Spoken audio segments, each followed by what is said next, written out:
What is going on, A to Z Sports? Sam Phelan here with you live for Titans at 2 here on a Thursday afternoon. We're at 2:20 today, but the schedule got moved around just a little bit because Titans press conference earlier this afternoon introducing the new free agent signings, at least some of them. There will be another press conference tomorrow to introduce this second wave of free agents. I would expect to see Mason Rudolph.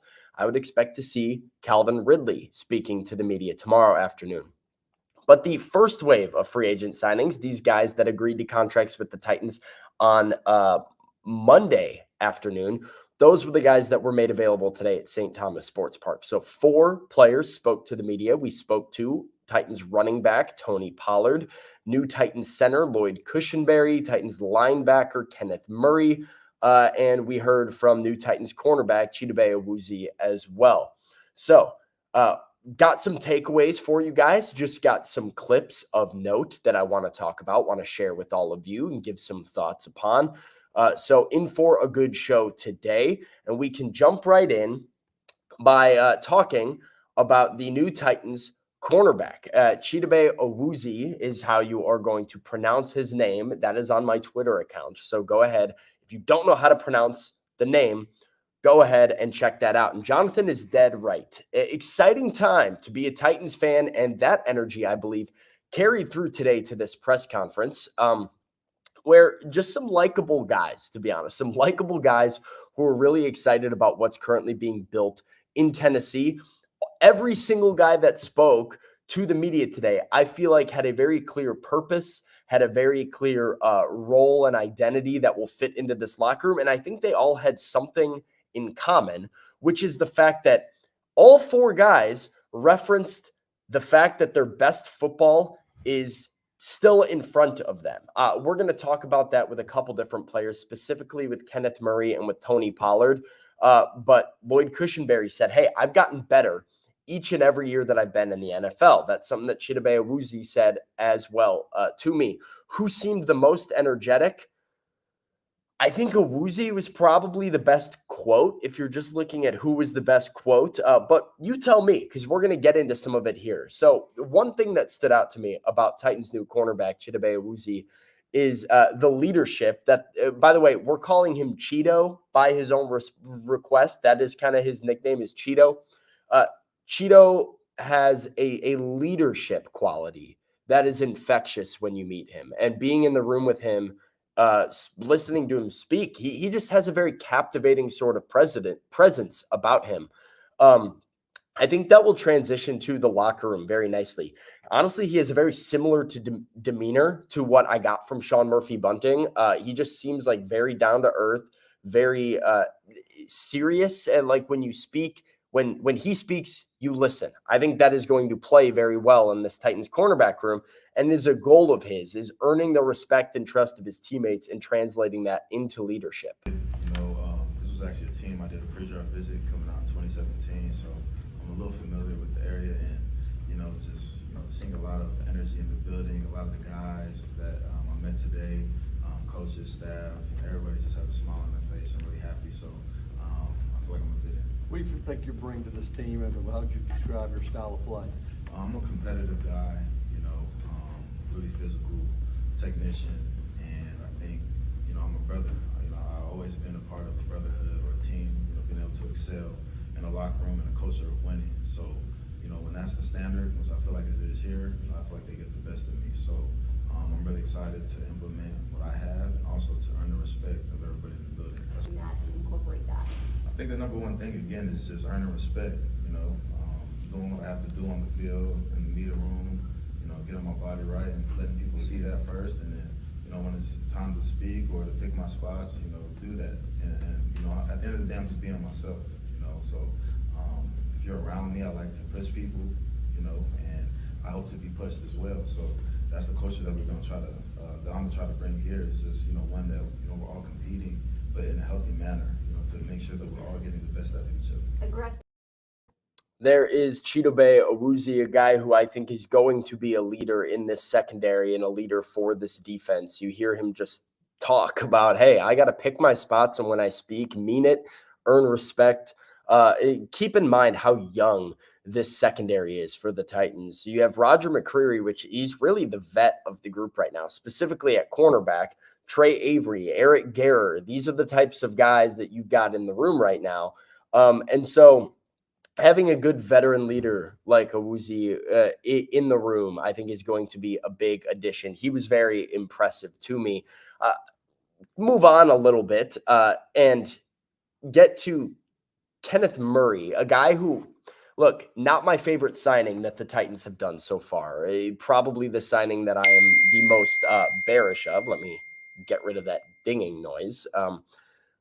I think the Kenneth Murray, he has a clear role on this defense, right? He has a clear. I can see what the Titans see in him. He's athletic. He gets downhill. He can make tackles and be a good thumper for you. He is fast and physical and will get to the ball with aggression. Can he move laterally well enough? I don't know if his lateral movement is quite to the level that it was for like an Azeez Al-Shire. Hill says he is fast side to side. Is this referring to Kenneth Murray? I think that is actually where he struggles because he's a liability in coverage at times. And I'm not sure he's great against HB counters and different things. His vision can struggle.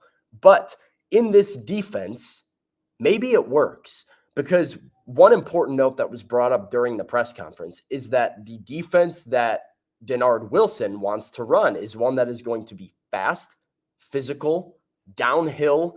You are going to attack the football, blitz a lot. He had 3 sacks, Kenneth Murray did, with the Chargers last year. Like, as far as an inside linebacker goes, he can get into coverage, get after the quarterback really well and pass rush. So I do think there is a pocket where this could work and a defense in a vacuum where he is very successful here in Tennessee. But I do think we obviously know you need to add another inside linebacker. I saw somebody ask me how the interview with Jerome Baker went, or not the interview, the visit with Jerome Baker went. I'm not sure. That is supposed to be going down today. So after I wrap up with you guys, I'm going to head out to my car and I'm going to do a little bit of a peeking around, see if I can see Jerome Baker anywhere around the facility or see any sort of visits going on. Rand Carthon and Brian Callahan have been walking around this building, checking in, saying hey to everybody. So I don't know if they visited with him yet, but I'm sure we will hear something about that by the end of the day today. Here is Kenneth Murray talking about, one, he feels like he's on the rise as a player, continuing to improve, find his best self, getting more confident after injuries this season, and then as well discussing how he fits in a very downhill physical defense that the Titans are going to run here with Denard Wilson as their defensive coordinator. My attributes definitely benefit from being on the attacking, fast defense, just flying around. I think that's what I do best. And so, I'm really looking forward to that. Had great conversations with the coaches this morning, and really excited, looking forward to coming here, getting after it, and just, creating a great culture, and playing some really, really good defense. Yeah, I definitely think, I'm a guy on the rise. I think, everybody's journey is different. I think my story, may not have had the storybook story that people may have wanted. I came out, and, had some ups and some downs. And I think, after this past season, was able to, put together and showcase my abilities. And I think, to expect more of that in the future. What do you feel like was different about last season? I just feel like, I was definitely more of a confident player. Being more of a, confident player. The first few years I kind of, had some injuries that I dealt with. And just kind of getting back to myself. When I play with that confidence, when I play with that fire, I think, I'm definitely, one of the best guys.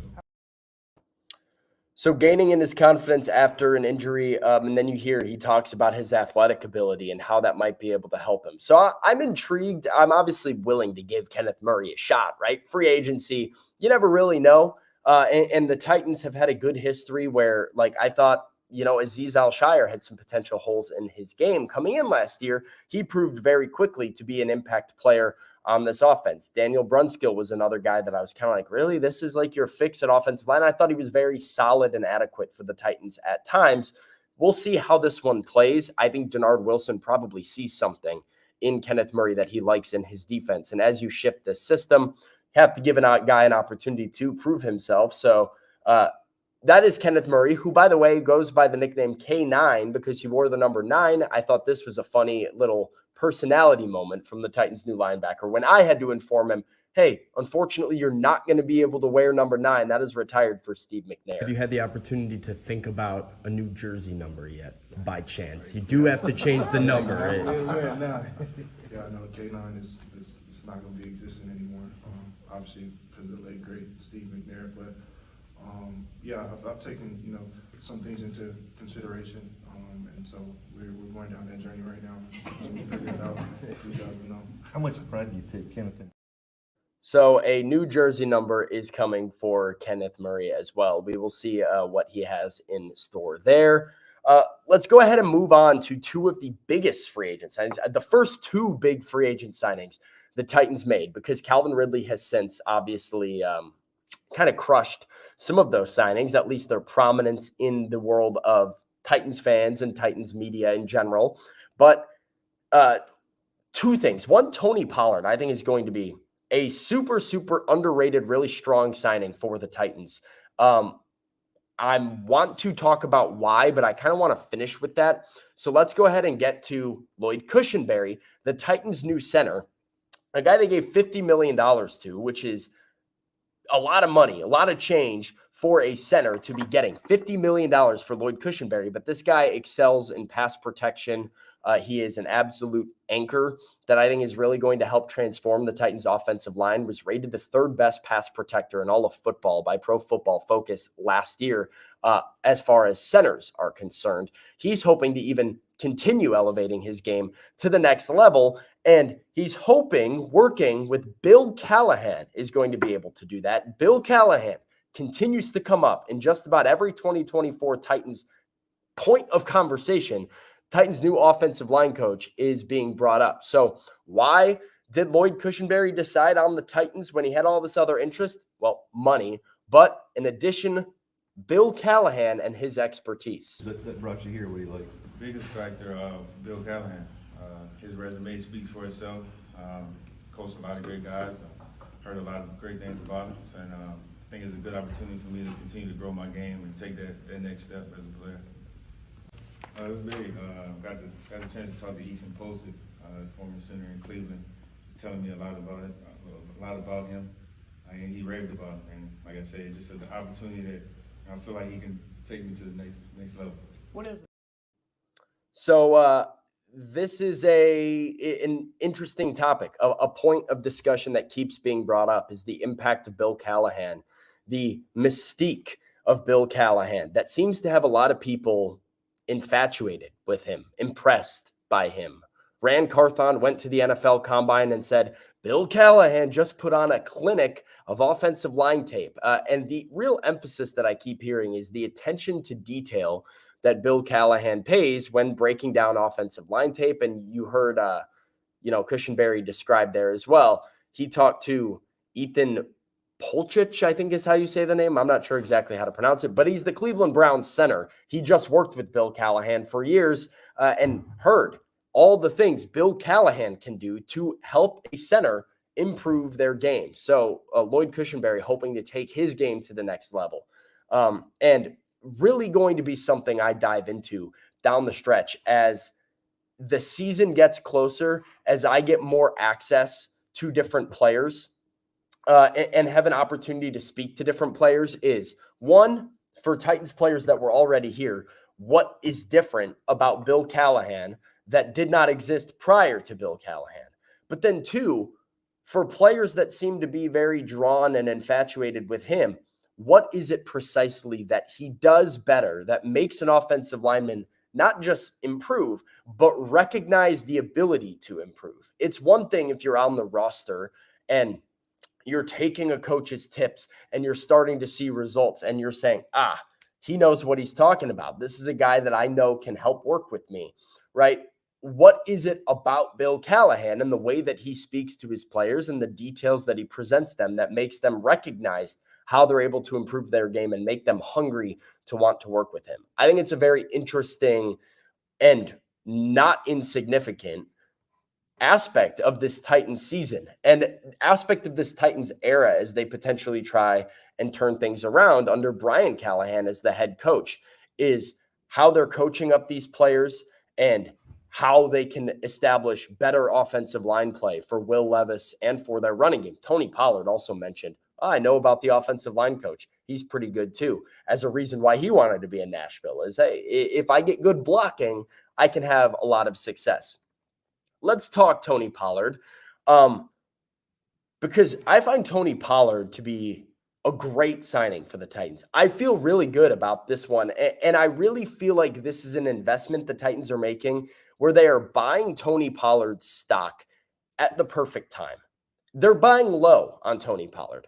The contract details came out. The risk for the Titans is very limited. His cap hit, I believe his cap number for 2024 is $4 million, if I'm not mistaken. So Tony Pollard adding to this offense for $4 million, I think he's going to be great.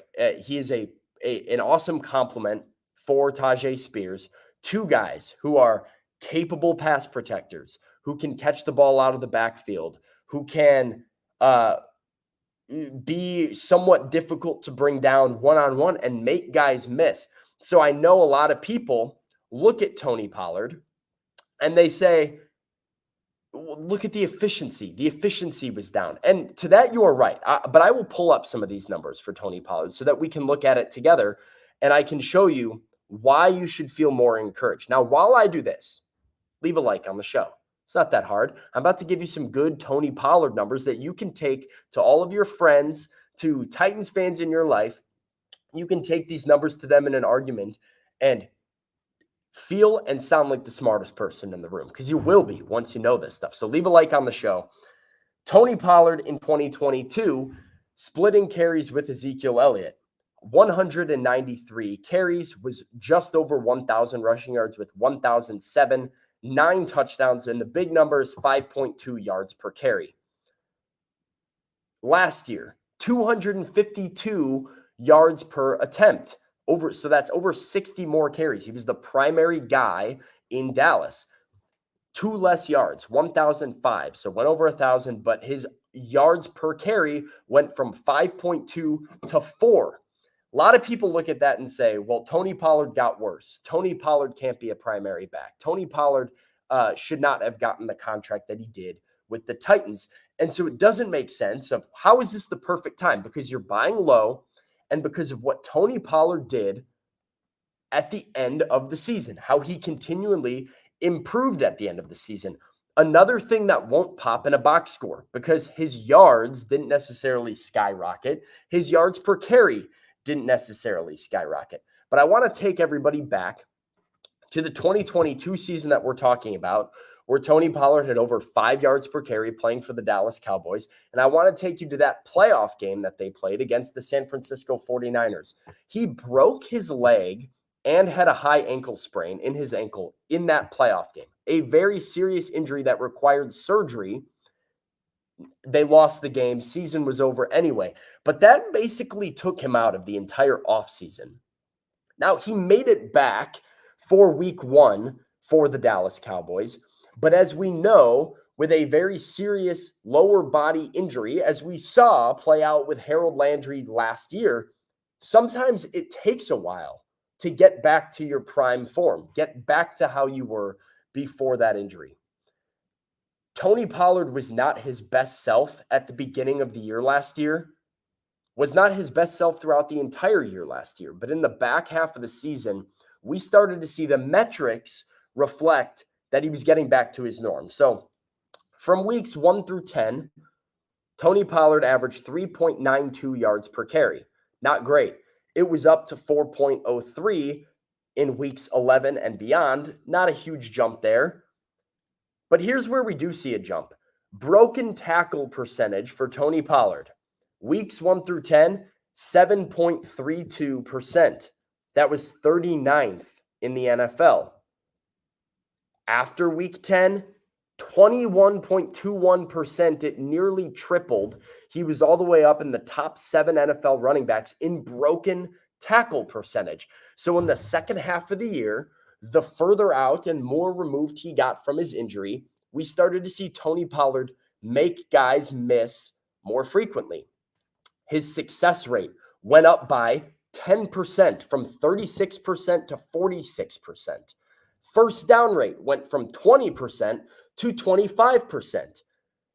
EPA per attempt was negative 0.13 to a positive 0.04, which was 33rd in the league to 7th in the league. The jump in his production late in the year, if you look at all of his metrics, increased substantially. And in case you're a Pro Football Focus guy, a PFF fan that likes to look at those numbers, from weeks 1 through 10, he was the 34th ranked runner on Pro Football Focus. Week 11 and beyond, number one in the NFL, weeks 11 and on for Tony Pollard, the further out he got from that injury. Now let's go back and look at those missed tackles. Weeks 1 through 9. This is week by week missed tackles forced by Tony Pollard, according to Sports Info Solutions. 0, 2, 3, 0, 1, 1, 1, 0. Not great. Week 10 and on, 4, 6, 5, 3, 1, 3, 4, 7, 5. Takes it up a notch. It often takes a guy a bit of time to get more comfortable coming off of a major injury. It's something I asked Tony Pollard about during his press conference today, and he totally agreed with. Replace a legend in Derrick Henry, one of the most popular players to ever wear this uniform. How much do you think about that, and is there any extra pressure on you? For me personally, not at all. All I'm focused on is coming in, being the best me that I can be this year. Contributing to the team and just winning games. That's big. Any big injury that guys have, it normally takes a year. That second year is when you see the comeback around and see guys get to their true form. So, I'm ready to show what I can do, ready to show what I can bring to this team and just to contribute. So he says it normally takes a year. That second year is when you see guys come back around. And I think that's what we're going to see out of Tony Pollard. I expect him to look more like the 2022 version of himself than the 2023 version of himself. Is he the de facto starter, or is it a matter of how much time they'll probably split? I don't really think it matters. I think they're both going to get carries. I think that's honestly a recipe that works in today's NFL. Is probably the smarter way of doing it in the NFL. Both Tajay Spears and Tony Pollard will have fresh legs. We'll get at least 10 up to 15 carries per game. And I think, as Nick points out, somebody's going to earn it, but I don't think it's going to be like, here's your starter, here's your backup. I think they're both going to be in that offense and both going to be getting touches. They're two really dynamic, explosive backs. And if you can mix them in and keep a fresh guy out there at all times, that's a big win. So don't sleep on Tony Pollard. This was a really smart investment for the Titans because you got him when his value was low, and you might be about to see his value take back off again. He's not going to lead the league in rushing. He probably won't have 1,000, 1,200 rushing yards, because he's going to be splitting carries. But if he can return to like almost 5 or over 5 yards per carry, and him and Tajay Spears can both sort of have that feather in their cap, you're going to see a really dangerous, dynamic offense in Tennessee. And I see the chats obviously having their conversation about what the Titans are going to do with the 7th overall pick in the draft. We had a lot of offseason to talk about that, but a lot is still going to be changing. Keep an eye on A to Z Sports tomorrow because, like I said, more media availability, more press conference stuff. Calvin Ridley speaking to the media, Mason Rudolph speaking to the media. That's at least my guess. But appreciate you guys hanging out. Go ahead, leave a like on that show before you head out here this afternoon. That would help me out a ton. I'd appreciate that. And I will be back with you tomorrow morning on the A to Z Sports morning show, then back for Titans at 2 on Monday afternoon. Thanks for hanging out. As always, till next time,